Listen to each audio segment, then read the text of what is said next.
Welcome to Patriotic Pulpit. If you were going to create a world government, if you're going to create, hypothetically speaking, a world body that can control all of the peoples of the globe, control all of the decisions that they make, all of their ideas and their concepts, control their movement, control the monies they spent or they would spend, what would that government look like? What would it entail? Well, first of all, you would have to have a governing apparatus, wouldn't you? You would have to have some kind of apparatus that would include, first of all, an executive branch. That would be something to execute the laws that were passed by some kind of legislature. You would have to have laws that are passed, and you would have to have an executive branch that would be able to execute those particular laws. And that execution of the laws would include, for example, you would have to have some kind of police force. You'd have to have at your disposal some kind of army, some kind of enforcement mechanism in order to cause the peoples of the globe to do exactly what this world body, this world government would design to do. Now, obviously, we're talking in hypotheticals only. So you'd have to have the apparatus would include an executive branch. You would have to include also a legislative branch. That is a branch or an arm of the government that would actually legislate for all the peoples of the globe. And that's what the global government would have to look like. It would be a world government. This is how you design it. It would have to have some kind of legislative mechanism to pass the laws, to get the laws in place that are required that all people must obey. They would have to have that. You would have to have also some kind of place that you can adjudicate problems that might come up. Then that is any question, any case that might arise, whether a person has actually violated this global government or not violated the global government. You'd have to have something in place, a mechanism in place by which these things can be adjudicated. And you would not want that everybody, all the citizens of the globe, you would not want them all to be able to be participatory in it and looking at it, because if you're going to control it from the top down, a socialistic style, remember, hypothetically only, if you're going to do it that way, you don't want everybody involved in it and everybody able to raise protests and say, you know what, he did nothing less than we did, and you don't want that to take place, but you want some place to adjudicate all this, so you'd have to have a judicial system also. Remember, the important thing, you'd have to have an enforcement mechanism. Now, if you wanted to get it started, you could say, well, it's all voluntary only. Member states, member nations could voluntarily put their people into an enforcement mechanism, and you put maybe blue helmets on them, light blue, or something like that, in order to enforce the laws that you pass, enforce the ideas and the concept that you want to have. But here's something else that you'd have to have. You'd have to have absolutely a money supply. You'd have to have, or the control of the money supply. You'd have to be able to have some kind of banking system that was global, wouldn't you? In order to redistribute the monies from one peoples to the other, because after all, some people with their free enterprise concepts in the globe, they're individuals who might make a lot of money and they might become very wealthy. But you don't want people becoming so wealthy, because after all, you want everybody to be on the same kind of playing field and the same plane.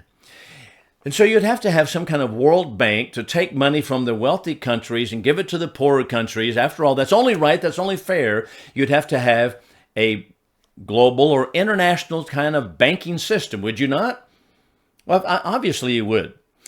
And not only that, but you'd have to have some kind of educational system. The educational system that is in place, that would have to be global in its concept. That would be, you want people to be thinking globally. You want them to think that they're citizens of the world. You'd want them to think, if you're in a global government and this is what you're pushing, and by the way, you don't want to say it all right up front, say this is what we're about. You might say we're just governing globally, and this is world governance, and that people, okay, that's all right. You'd have to think about it that way. And so you'd have to educate all the peoples of the globe that you're global citizens, you're world citizens. Why would that have an important effect? Well, because it would have a deleterious effect on any nationalism. Nationalism, you'd have to make it an ugly word. We don't want any national. We don't want any America First people. We want people to think globally. And that's what it has to be. So this is exactly what you have to have in place for a global government to work. And that's exactly what actually we do have in the United Nations. Now, before I move on, let me say that there's one piece that's missing, and I want you to think about what that piece might be. What piece might be missing from all of that we've just talked about that absolutely needs to be in place in order for a global system to work?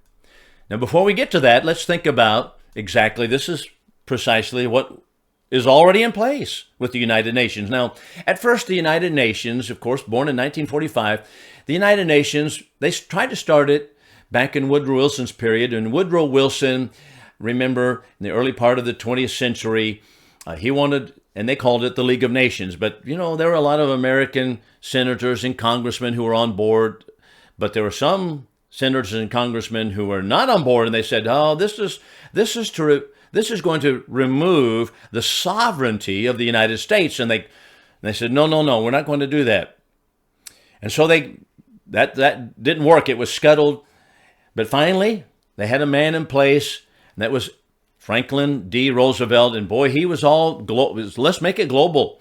And so right after that, the World War II, that is, they put it in place. And the United Nations exactly has these precise pieces in place. For example, it has an executive branch. That is, a branch that to execute the laws that the World International Body passes in order for you to obey. And that's to execute them. So it has to have this executive branch. And it's called the Security Council. Now, we don't want it to be, the Security Council, they thought, well, we don't want it to be where you can have a popular vote and the majority rules. We don't want that. No. We don't want that. We want instead, we want it to be formed on the basis of a Security Council with some nations. We've got to have communist nations in there because, after all, this is a socialistic government we're after here. So we have to be able to say that if one member state with one vote can override and overturn and negate any legislation that was passed. Isn't it amazing that anybody would go along with this? But that's exactly how it was put up in 1945. There were five nations on the Security Council. I think there are 13 today. And only one state can say, no, we don't want it. And that's not going to be, and it would be scuttled. So America, well, I tell you what, we're at the goodwill of the United Nations. And you'd have to have a legislative branch, and that would be a General Assembly. That's exactly what the United Nations has. It has a General Assembly, but you've got to have a Security Council because it can't just, the General Assembly pass laws and be done. You've got to go to the Security Council, and we've got to have a socialistic nation, China or Russia. Oh, that's what we do have on the Security Council, so they will be able to say, no, we're not doing that. And they've got to be able to negate it immediately. You'll also have to have an enforcement arm, as we've mentioned. That's exactly what we do have. We have a global army.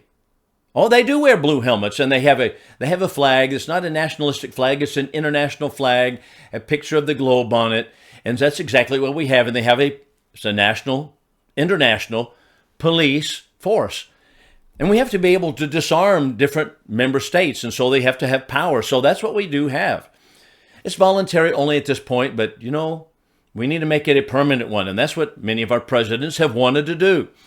And we have to have, remember, this judicial branch of it. What's the judicial branch? That would be a court to adjudicate different cases that came up before it. And that's exactly what we do have with the United Nations. It has an international criminal court. And they can whisk you away to Brussels or any other city, rush you away to Switzerland or other country, and have you brought before the bar of international justice. You don't have any jury of your peers. How about that money supply?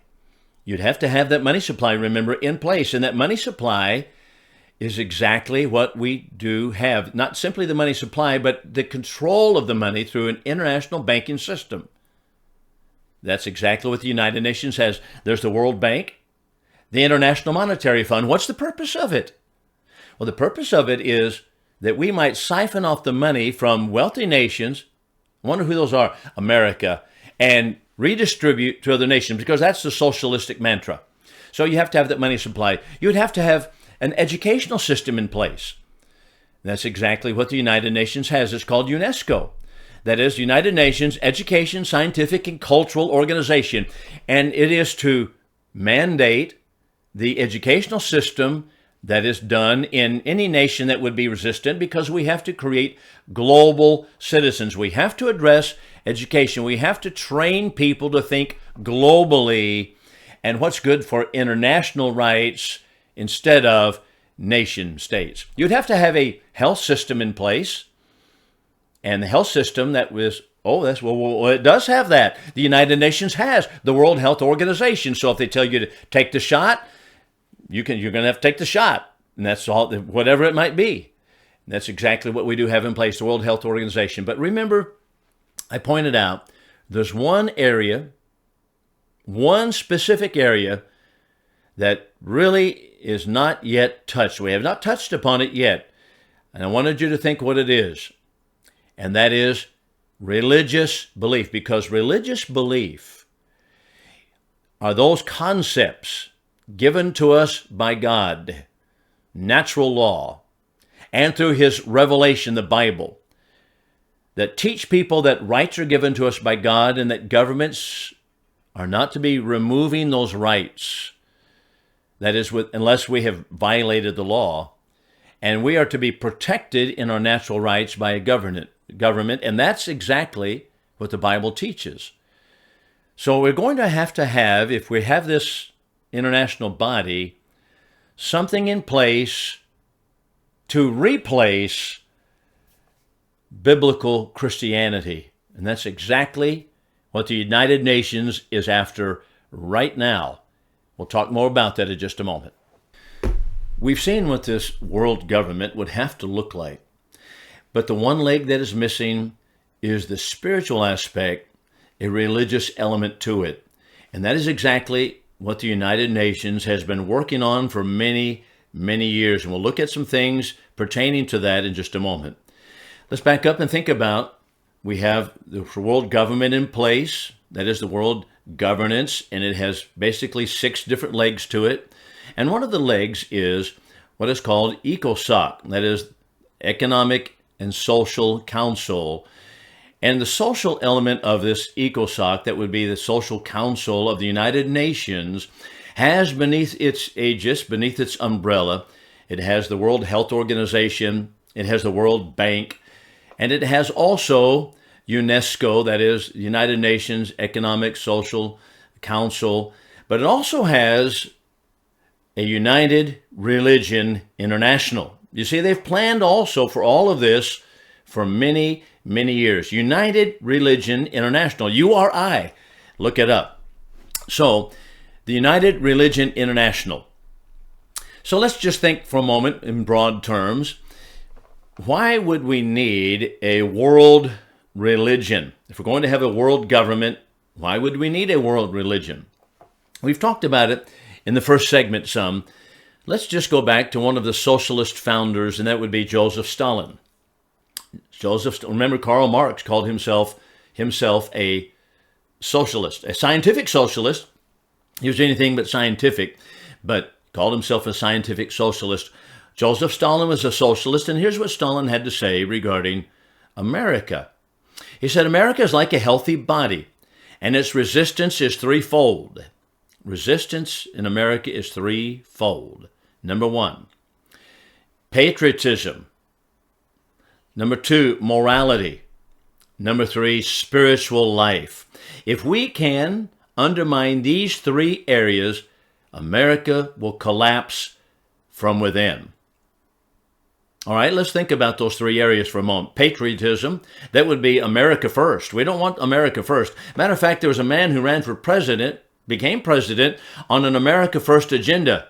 And the globalists of the world hated him, and they still hate him. Many Republicans, and all the Democrats are all globalists because they want to be global citizens first. America, no. We don't want any nationalism because that's an ugly, nasty word. We don't want America first, so patriotism has to go. And that's exactly what Joseph Stalin said is going to have to take place. We're going to have to think about global citizenship. So many Republicans are on board with that. Isn't that a crying shame? It is, but nevertheless, patriotism, morality. We're going to have to get rid of moral concepts. We're going to have to get rid of a moral code, a moral standard, and its spiritual life. That's the third thing that Stalin said. Well, that's exactly where we are. That's exactly what's taking place in America. And so in order to supplant that, because we get rid of that, supplant that, we have in the United Nations, created already for us, United Religions International. It's going to have to be a world religion, a global religion. And what religion do you think is going to have to go? First and foremost, Christianity. And first and foremost, the Constitution of Christianity, the Bible. We have to get rid of that. We'll talk about that in a moment because that is on the agenda right now. And that's where we're going in this particular program.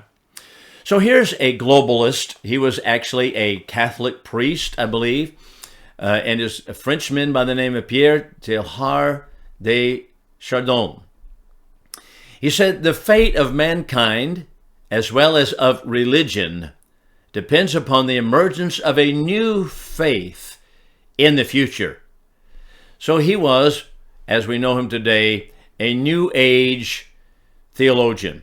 He was a Jesuit priest, but he is a New Age theologian. We've got to have an emergence of a new faith because if we're going to get rid of the other, we're going to have something to replace it. You know, Marx understood that the control of children from infancy would have to take place. And in order to do that, we're going to have some kind of religious value, what we will call religion, because it's not going to be religious really, but we're going to have a value system to replace Christianity. And so children are wards of the state all the way from the time they were born. As a matter of fact, this is interesting. If we might just put a peg down here and come back to it in a moment. This is exactly what the liberals, the Democrats, and many Republicans believe and say they have believed for a long time. For example, Hillary Clinton, she's always said for the last 40 years that children are citizens or wards of the state. That is, the state is the caretaker of children, not family. And she wrote a book about it. That is, it takes a village. We have to have a village. It's going to be, their children are wards of the state. And so many people today on the left say exactly the same thing.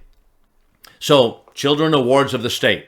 So that's how it's going to have to be. In order to do that, we're going to have to replace Christian concepts with religious values of a world religion. So over the ages, many have tried to conquer the world, and today they're, of course, on course to achieve this very purpose, whether it be the Fabians, the Bilderbergers, George Soros, the United Nations, the Deep State, various other nefarious organizations, NGOs, all these organizations, and they have learned a lot from the New Agers, such as the Helena Blavatsky, Annie Besant, Alice Bailey, Mikhail Gorbachev, Robert Mueller, Aleister Crowley. Actually, I've had a series of lessons at the Iowa Park Church of Christ on the very religious beliefs, and that is these New Age beliefs. All of these, the United Nations has learned from. Actually, if you go into the United Nations today, into the building of the United Nations, it would be different if you go to the room that is a spiritual room or a chapel. You go into a hospital, for example, you go to a chapel, and what are you going to see? Well, you'll see a cross in there, and it'll be encouraging you to pray for the people who are your loved ones in the hospital, in another room in the hospital, and you're in a chapel. What kind of chapel do they have at the United Nations building in New York? Well, it's not a chapel that embraces or even exemplifies Christianity. It's a New Age room, because this is what they want, that New Ages. So New Ageism is going to be the religious belief of the United Nations. That's what they're pushing. So all globalists, those who are working to bring about a world government backed by a world religion, are on this particular side. So we want to introduce to you an Episcopal bishop who is really a globalist, a New Ager, and his name is William Swing. What does William Swing have to teach us? Well, William Swing is the founder and the president emeritus of the United Religions Initiative. That would be United Religions, URI, beneath ECOSOC, which is a United Nations organization. Bishop Swing had the original vision of URI in 1993 in response to an invitation from the United Nations. You see, they've been planning this for a long time.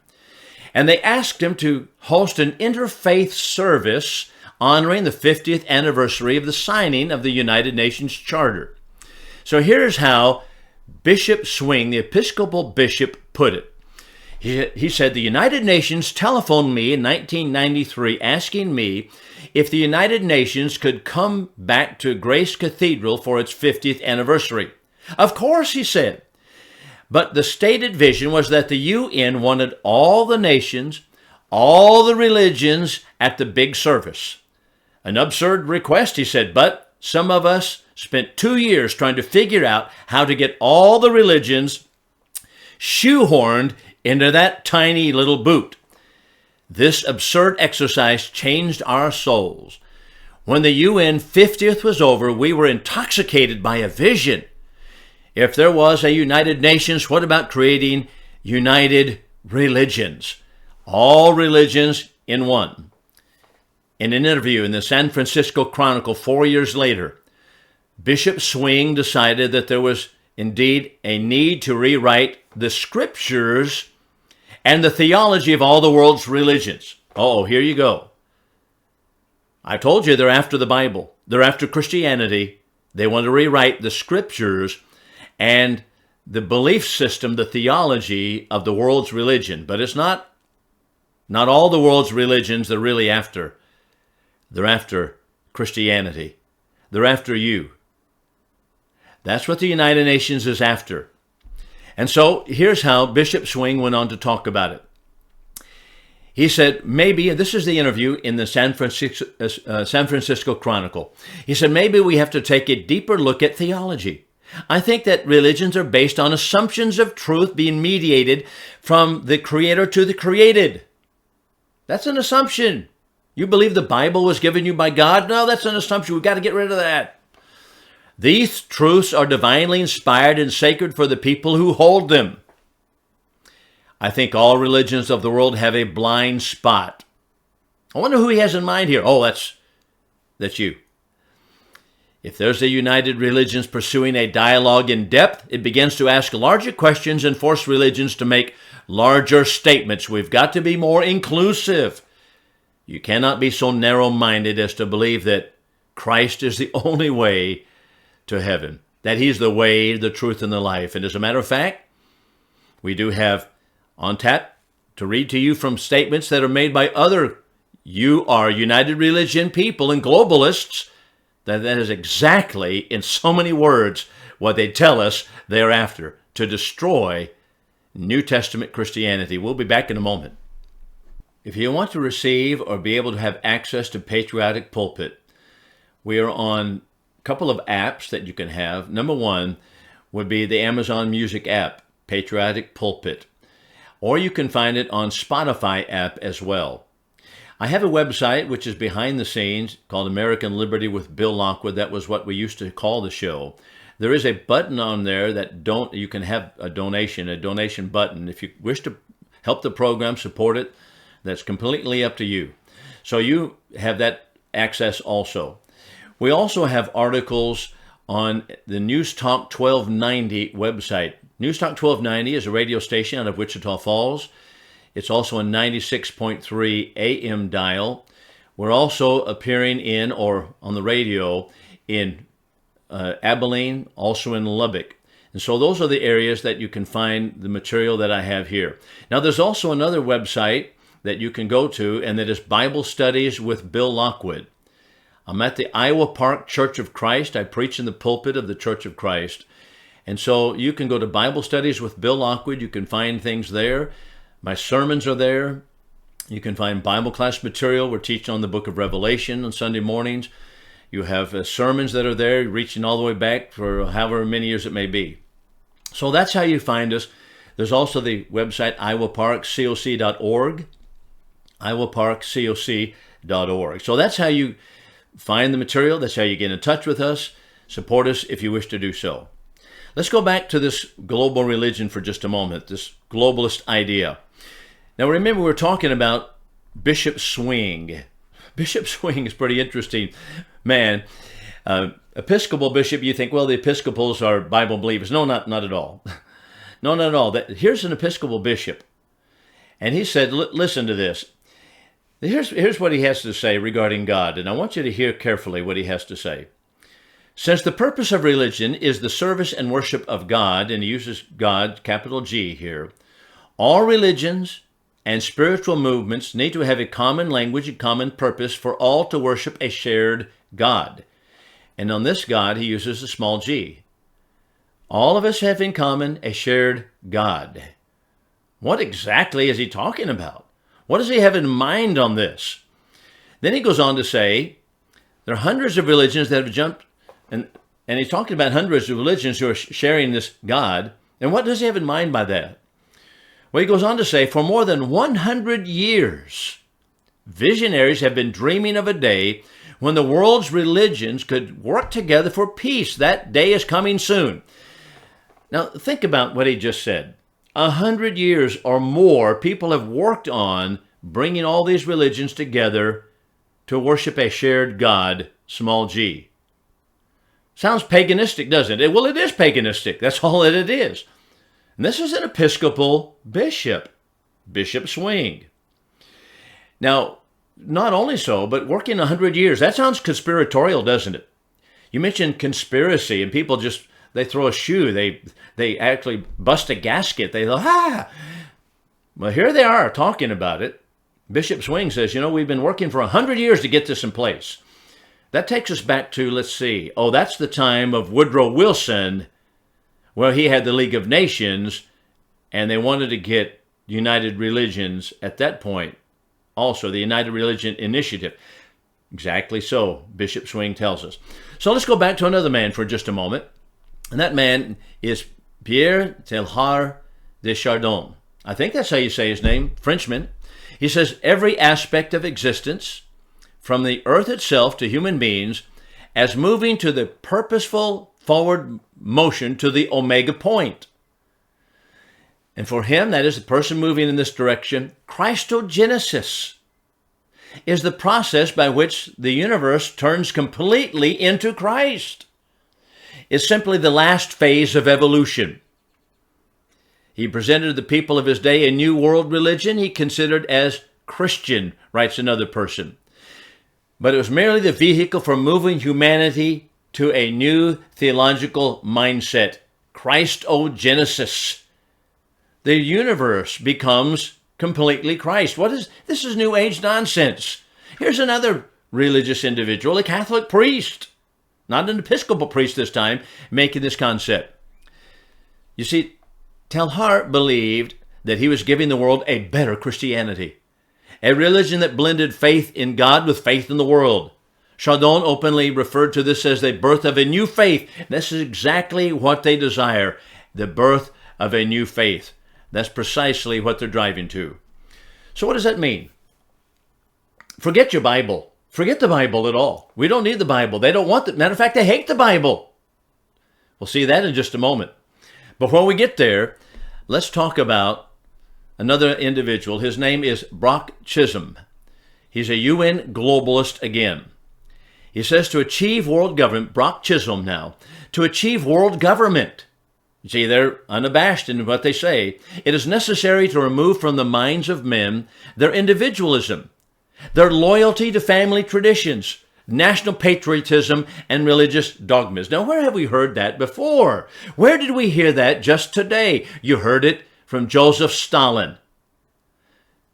To achieve world government, he says, this is Chisholm speaking, And we've got to remove from the minds of men individualism. That is, you don't have individual rights. You've got to remove loyalty to family traditions. You don't have a family. You're part of a global family. National patriotism. Remember, Stalin said we've got to get rid of patriotism. And now Chisholm says we've got to get rid of religious dogmas. He's been reading Joseph Stalin, but he is a United Nations globalist. He's one of the leading individuals who's pushing the leading preachers of the new global religion. What are they following? Whose books are they reading? Joseph Stalin. Is it becoming clear now to you what the global religion's all about? Gaia, Mother Earth, that's the United Religion International. They're all taking their talking points from this. These are the religious dogmas of the New World Order. Let's talk about these religious dogmas. They say we've got to get rid of them. So let's talk about some of these dogmas for a moment. Let's talk about a particular individual, and this is a state senator, Peter Hoagland from Nebraska, no less, 1983. And Hoagland thought we needed to be removed from the minds of people different dogmas. And so I want you to listen carefully. He's a globalist because we have many senators, many congressmen right on board with all of this.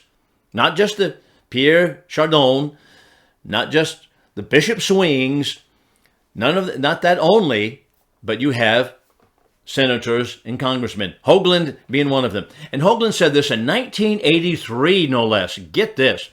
Fundamental Bible-believing people do not have the right to indoctrinate their children in religious beliefs because we, the state, are preparing them for the year 2000, when America will be a part of the one world global society and their children will not fit in.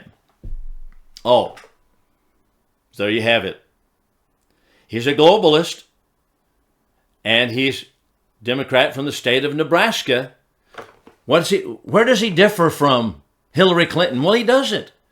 Where does he differ from many of the neocon Republicans? Well, he doesn't, because global citizenship. We've got to get rid of this mindset that we believe the Bible. And he said very plainly, children are wards of the state. You don't have the right to teach your children biblical doctrine. Restrain them from teaching the Bible. We've got to have moral relativism. Moral relativism will that's what we need in order to have all peoples, all cultures, all equal value. Your culture is not any more valuable than any other. It's not any higher value than any other culture. That's what they believe. That's what they want. And so they pushed for this. Now, this is what social justice is all about. You're going to gut historical religions to the point where empty of value. You're going to have to replace Christianity with an amalgamated system of Gaia worship, pantheism, New Age mysticism, theosophy, universalism. Social justice now is put into our schools, it's libraries. Politically incorrect history is written this way. Town squares have statues celebrating great forebears of New Ageism. And this is exactly what we have. So we'll take a break. When we come back, we'll talk about one other individual, and he is once again hardwired into the United Nations. He's a Swiss Catholic priest, died in only 2021 by the name of Hans Kuhn. And he tells you exactly it is the Bible that we're going to get replaced. We'll be back in just a moment. Hans Kuhn was a Swiss Catholic priest. He passed away in 2021. But he actually was a globalist, wanted a global religion, and a New Ager. So one of the things that Hans Kuhn did, and back in 1990, he wrote a paper called Global Responsibility. And here's a copy of it. Global Responsibility. And Global Responsibility, he tells us what this new world religion is going to have to look like, what it's going to look like. And so here's how he outlines it. First of all, however, they have to attack the Bible. And so Kuhn is very plain to attack the Bible. He tells us, first of all, for example, that Moses borrowed his writings from Hammurabi, the Code of Hammurabi. That actually, of course, is one of those canards that all liberals, all of them participate in. They tell us, well, Moses was not original in his thoughts and he borrowed from Code of Hammurabi. It's all an assumption, but That's how they want to say it, because the Bible can't be inspired. And furthermore, human beings have had their heads in the cloud. If you think that the Bible is inspired of God, that it's a God-breathed book, then you've had your head in the clouds, and you don't realize that human beings, he tells us, have autonomy. That is, he's borrowing a word from the Humanist Manifesto here. He says, people themselves are responsible for the concrete shaping of their morality. Autonomous. Well, that's exactly what the Humanist Manifesto reads. So morality is human-shaped. It's not God-revealed, not God-given at all. He tells us even those who have no religion can also lead a life which is authentically human, and in this case, moral. This is the expression of human autonomy in the world. So we don't need revelation from God. And what is it to be authentically human anyway? And then he tells us one cannot turn to the Bible for answers on birth control and termination of pregnancy, abortion, euthanasia, etc. So he's attacking the Bible everywhere. He attacks Christianity. I think this is interesting. One of the most interesting things that I see liberals do, and that is, he tells us Christians should not forget that Christianity has a terrible history of persecution of heretics and those of other beliefs, and above all Jews. He tells us that on page 82. So fascinating that he would say that, because number one, it's a bald-faced lie. It's absolutely not only a misreading of history, misunderstanding of history, and it's simply that people pipe all the time. They say, well, Christians persecuted Jews. Christians persecuted... No, what they mean is the Roman Catholic Church persecuted these individuals, and there is no common ground with the Roman Catholic Church and the Church of the New Testament. The Roman Catholic Church is not the Church of the New Testament. Just as a simple test, you just go to the New Testament and look at what the New Testament teaches regarding the New Testament Church. Do you find the Pope in there? Do you find the Holy Roman See? Do you find that there's a capital called the Vatican? Do you find the bishops that are all ordained? Do you find devoting into sainthood? Do you find all the ordinances of worship? Do you find the whole... You don't find anything that is peculiar to the Roman Catholic Church in the New Testament itself. They don't even, when they try to debate, they usually don't debate. They don't want to discuss these things. They try to say, well, all of these things grew out of the New Testament, because they recognize, they're cognizant of the fact that the Roman Catholic Church has nothing that is peculiar to the Roman Church, nothing in common with New Testament Christianity. So no, Hans Kuhn, it is not that Christianity has persecuted people of other faith. The Roman Catholic Church has persecuted people of other faith. Let's get it straight.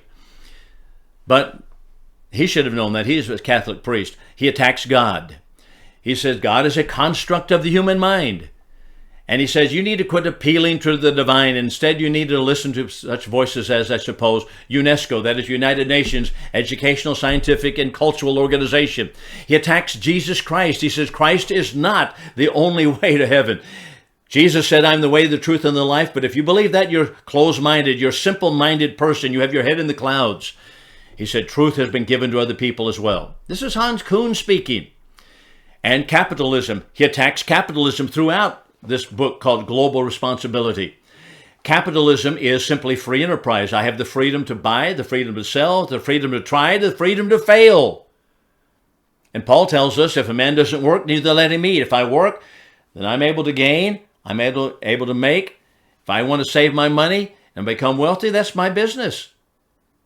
But Paul tells us here's what the wealthy are to do. But people like Hans Kuhn says, oh no, America, who have had the shackles of slavery taken off of them by these socialistic governments that have been common throughout history, have been free to buy, sell, and gain, and make money. We've become the richest nation in the history of the world. And we are, by the way, the most giving nation in the history of the world.